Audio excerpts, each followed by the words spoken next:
Good morning. Life is all about how you define it. It's not about how we decide it. It's all about how we define it. It's how you view the hardships. It's how you view the obstacles.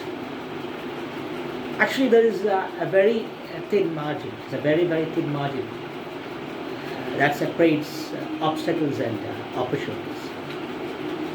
How do you view that? Is it this time to give up, or now is the time is right to move on, or to move away from a path that was so brutal? So it's all about how you view, how you see.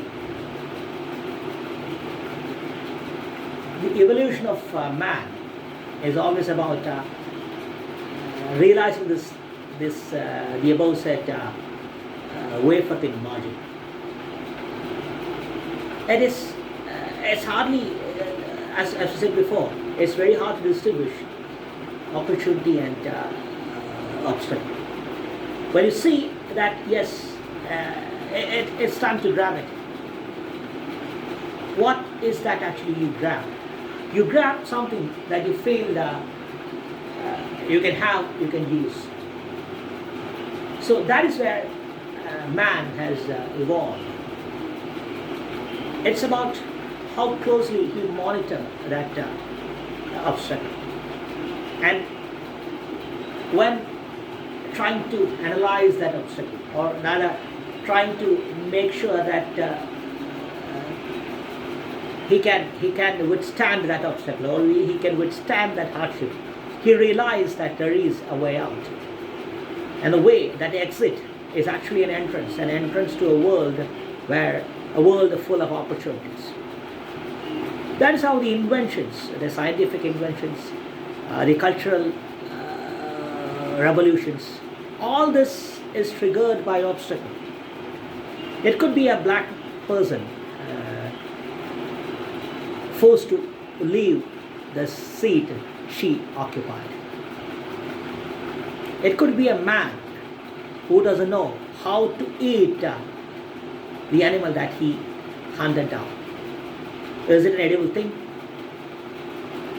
That is how the science has evolved. It could be, you can when you analyze, you can see that the best inventions in history. It could be a phone call. It could be a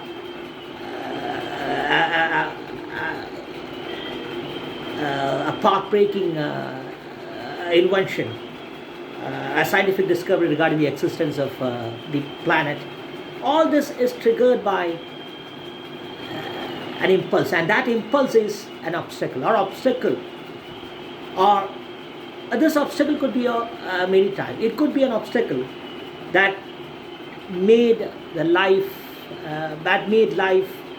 difficult, or it could be a discomfort where the man realized that I have been doing this, I haven't received this for a very long time. I want to make something new, or I want to be more comfortable. This room is too congested. How can I make it big? And this thought has triggered all these inventions. It could be the fight against the clergy group, the fight against blasphemy. It could be the fight for the rights of laborers. Everything is triggered by an obstacle. This obstacle could be, as we told before, it could be a person who was asked to leave his place because of his color.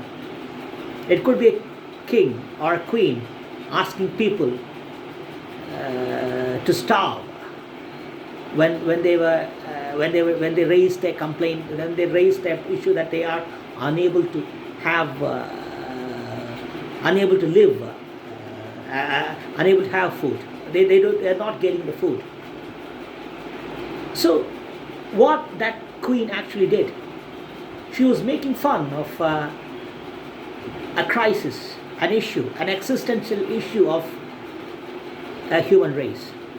It's not a fight of a citizenry. It's a fight of human race. And what that triggered? It triggered the evolution.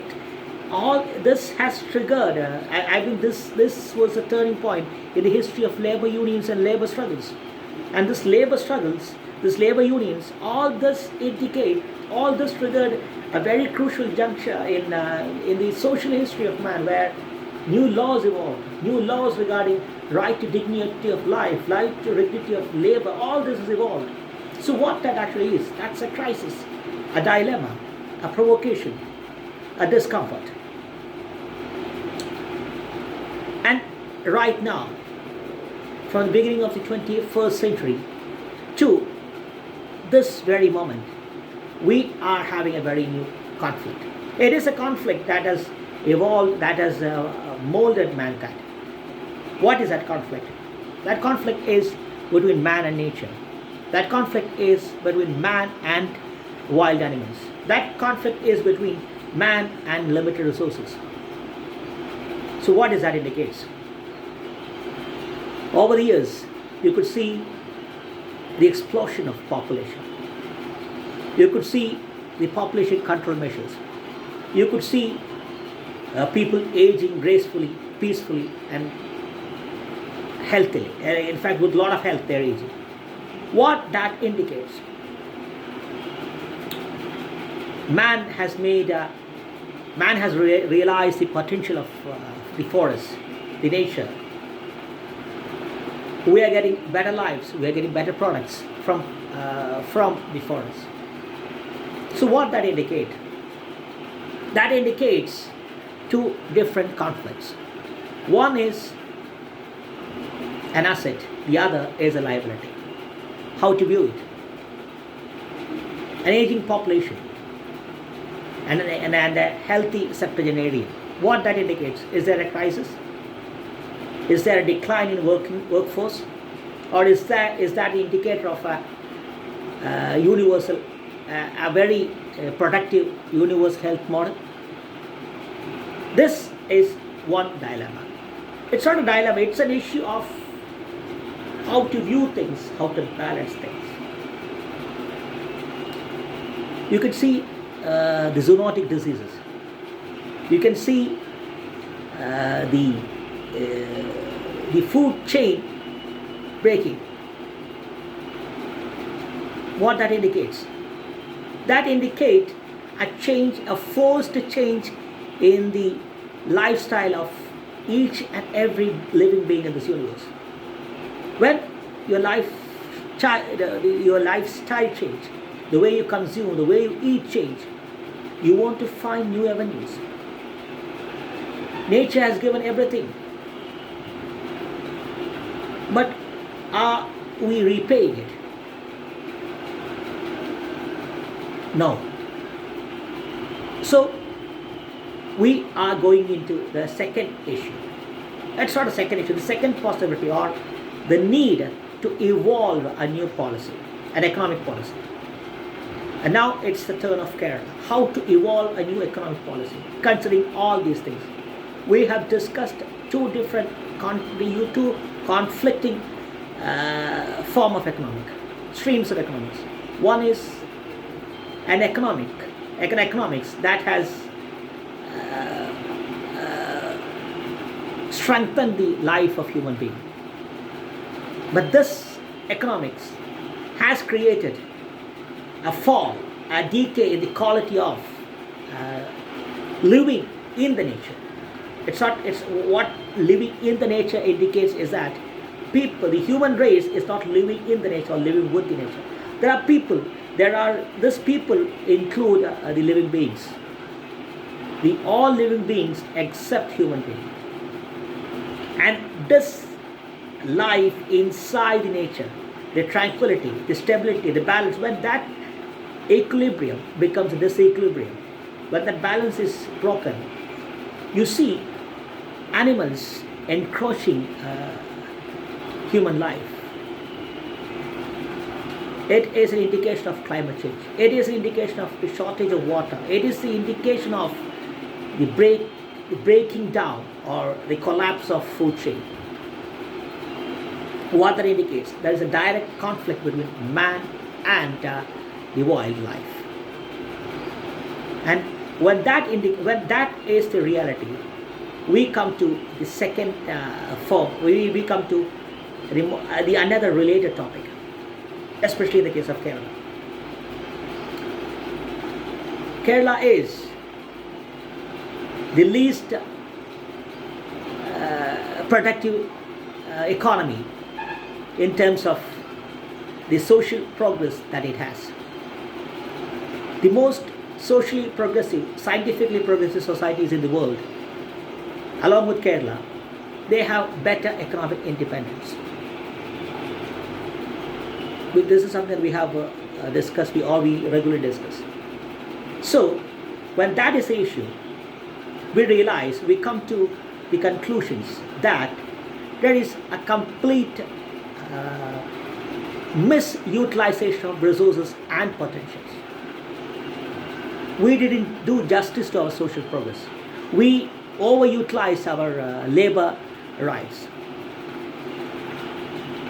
We couldn't utilize the assets that we have.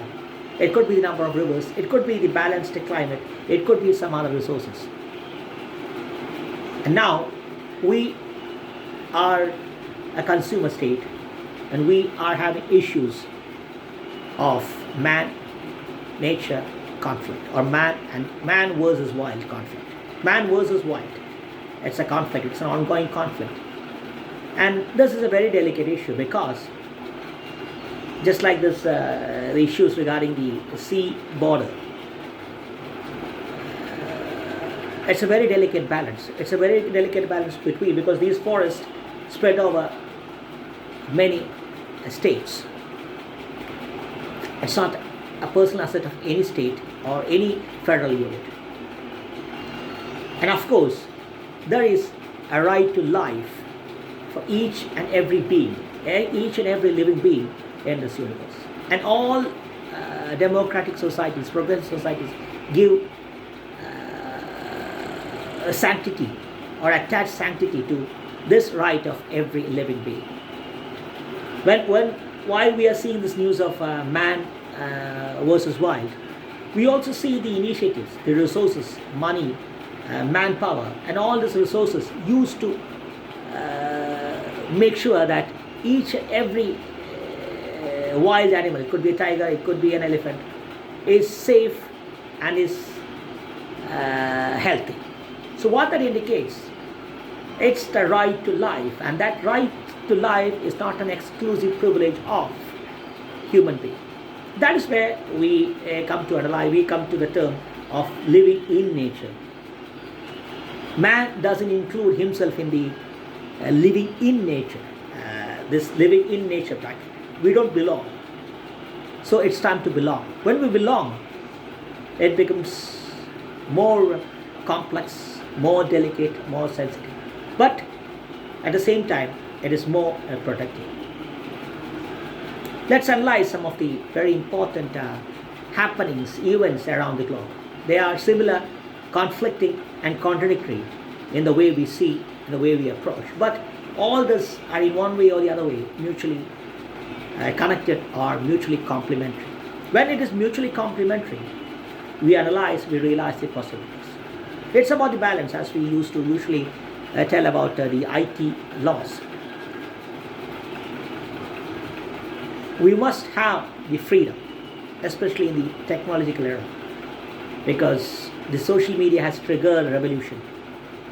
It has given a dignity to life of the most marginalized sections. It could be a woman, it could be women, it could be a tribal person, it could be a person in the war zone. We have given voice, the social media has given voice, space to these marginalized sections. It's very sad that women and tribal people still remain marginalized, but it's a reality. So when that is the issue, how can you arrest, stop the chaos, the violence, the uncertainty triggered from or through this digital arena? When we try to arrest that, when we try to legally take care of that, it's an intrusion. It's an incursion. It's a insult to right to privacy. But when right to privacy becomes uninhibited, it creates another dimension. It could be a terrorism of narcotics. It could be terrorism of religion. How can you regulate it? How can you regulate personal freedom and freedom of a nation, freedom of a democracy, freedom and security? We have to balance this, and the very same balance is happening in the case of conflict, man-wild conflict. The right of each and every living being, right of each and every wild animal has to be respected, but the life, integrity and safety of each and every human being has also it too must be respected. The laws, the flimsy or rather absurd laws regarding these stray dogs, regarding the wild animals, how can you make it more convenient? And while making convenient, how can you make sure that it doesn't get converted into anarchy? There has to be a balance, because it's the responsibility of an elected government, elected democracies, to make sure that the safety of people are paramount. Once again, there is a delicate balance.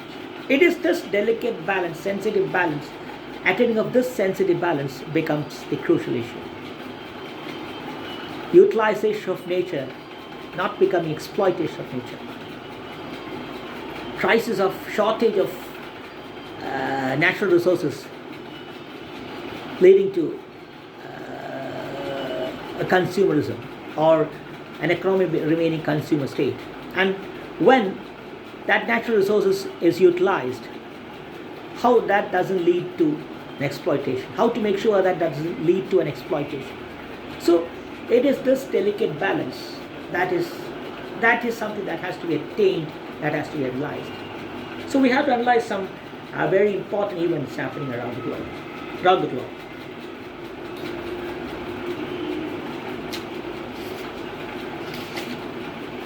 This is very important because it's something that, as we told before, it could be conflicting. It is the rebellion of farmers for a minimum support price, for dignity of labor. It is happening even in these progressive European societies like Italy. We can see this same thing happening in India. It could be of a different kind, but what that indicates is that a farmer is the producer of food. And when that farmer has to battle it out in the open for a life with dignity, with economic independence, you realize that there is a big blot. There is a big miscarriage in the way we execute economic policies. So if that is the thing happening in Kerala, Italy, this is something that we have to analyze in Kerala, especially a consumer state. You see that the seafood, the food that the fish that we consume in the river or pond nearby, it was a staple diet, it was the healthy diet, but it now indicates it triggers food poisoning and all these things and health issues. What does it indicate? There is shortage of fish resource. There is a shortage of a green awareness, and there is a big threat to the economic life of the fish, or rather this seafood society, the seafood economy. And of course, there is something big, something dangerous happening in this water. There is urgent intervention. There is a need for immediate intervention in the water economic arena. It's about when we analyze these two things, we come to realize that there is a new outlook. There is a need. There is a must. It's a must that we need to have a fresh outlook on this so-called green economics and so-called sustainable, self-sufficient economics. We cannot survive by disregarding nature. And climate change, human intervention, all this taking toll on the way we live and the nature live. That is what this health issues emanating from food we consume in food of this water food. It could be fish, it could be anything. The way we treat the ocean resources, it has to change, and it has changed for bad in the recent years, and we must evolve a new framework where we respect the mutual coexistence of self-sufficient economy and green economies. And then there's unpredictable climate change. The most updated technology that too couldn't sense what is happening. We await cyclones, we await such disasters for water, floods, cyclones. Only that can bring water. So what that indicates? That indicates a very fluid scenario happening, especially for a state like Kerala. The farming patterns will change and has to change. And when farming patterns change, when lifestyle change, what we intake change, the way we intake change, what we eat, how we live, all this will change. That's what we have been telling. That is what we have been discussing. There need to be have a very fresh and very sensitive outlook towards economic policies. And this economic policies has to be green economic policies. When we see that water, dams, all this become political issues. On the other side, we see RBI promoting green deposits, promoting green economics, promoting green initiatives, promoting green industries. We see that, as we told before, we see that self-sufficiency. We see unemployment. We see people leaving the state for better jobs. We see people coming here for the jobs that people here doesn't want. When people choose to come here for a blue-collar job, that indicates that there is some safety attached to the. It's a safety attached to the social progress of the state to which people come, not the state from people come. It's the state to which people come, especially the South Indian states. They are getting better living, but that doesn't take away the handicap, the void created by people leaving the state for white-collar jobs. So what is a mismatch? It's a mismatch between supply of the number of jobs, or is it the lack of number of quality jobs? Is it a result of lack of adaptation in the government, the lack of adaptation by the authorities regarding the choice of people, the changing global job scenario, education scenario, in the post-globalization, post-COVID, post-WhatsApp world? Why people are leaving? How can we sustain it? That is something. So here comes another complex puzzle that has to be solved, and that could be solved in the very same way, in the very same prism, with the very same lens, where green economics, self-sufficiency,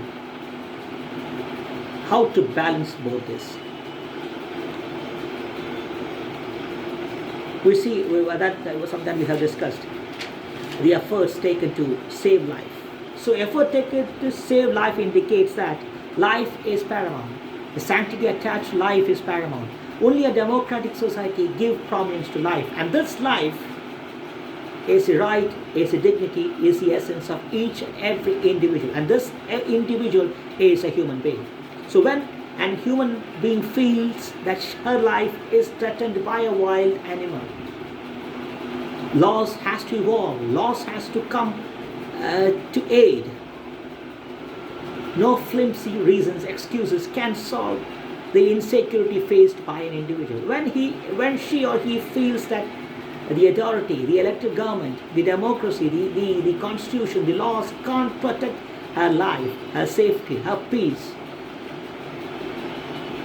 giving prominence to life of a wild animal, it becomes a very delicate balance. It becomes delicate because it's an issue of ethics, it's an issue of morality, and it's an issue of pragmatism, it's an issue of efficiency.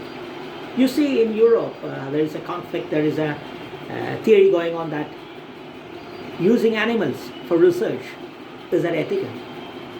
In one way or the other way, it's not ethical. But how can you proceed with this research? Can we apply it on a human being? Well, when we applied it on a living, a non-human being, a non-human living being, it created results, and this result has saved the life of generations. It could be a rabies vaccine. It could be a dog in the space program. Whatever it is, this has saved life of numerous generations. But at the same time, there is a lack of morality when we realize that we can't ask the permission of this dog or this guinea pig. So it's a conflict. It's a conflict of morality. It's a conflict of uncertainty. It's a conflict of consciousness that trouble, that create discomfort in the minds of superior to topmost scientists. So it's a conflict, but it's a concept of welfare. Whose welfare? That's what we have to analyze. This welfare is a very thin, delicate balance, and this balance is something that this wildlife laws has to reach. You are killing an animal that is taking toll on human life, human peace, and safety and security of human being. We are killing it just because it is creating complete anarchy, threat to life.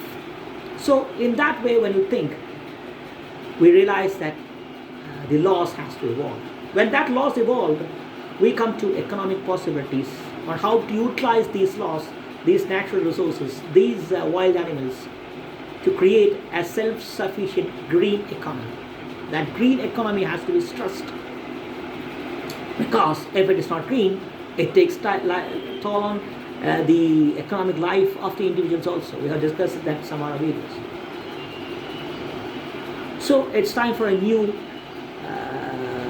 food wildlife laws that is going along with nature, that is in nature, as we told before. It's a law that's living in nature or with nature. It's not something that has to meet nature, it's something that is there in the nature. So man is not part of nature, and he has to be part of that nature. So these are all possibilities. There is a conflict going between Kerala of Varghese Kurian and Gujarat of Varghese Kurian in the political spectrum.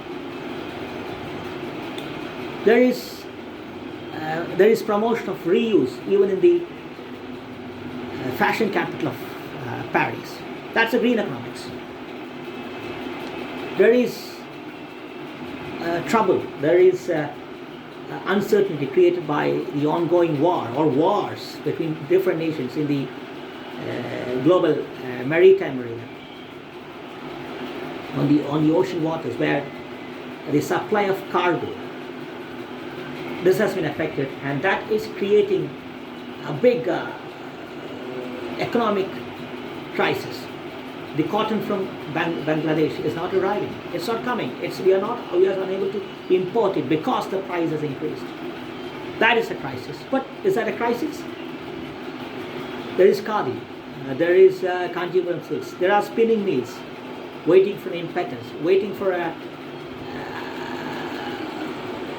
to be mobile. So, is there a crisis or is there an opportunity? In this very same way, we have to analyze possibilities. It is the analysis of possibilities. What is that? As we come back, we are coming back to where we start, where we used to start, how human life started. Analysis of a crisis, of an impending trouble, a crisis of existence, a fight for survival. When that is the case, when it is the time, let's understand that it's time to be battle ready. And being battle ready is being innovative, being on guard, staying with an ear that sees, with an eye that hears, with a hand that runs, with a leg that holds. There is possibility awaiting. There is possibility around the corner. There is possibilities everywhere. It is spread all over. So let's run. Let's walk peacefully. Let's run powerfully in nature, not along with nature. Let's be there in nature. We are not going to run for life. We are running with life and running through nature. Thank you.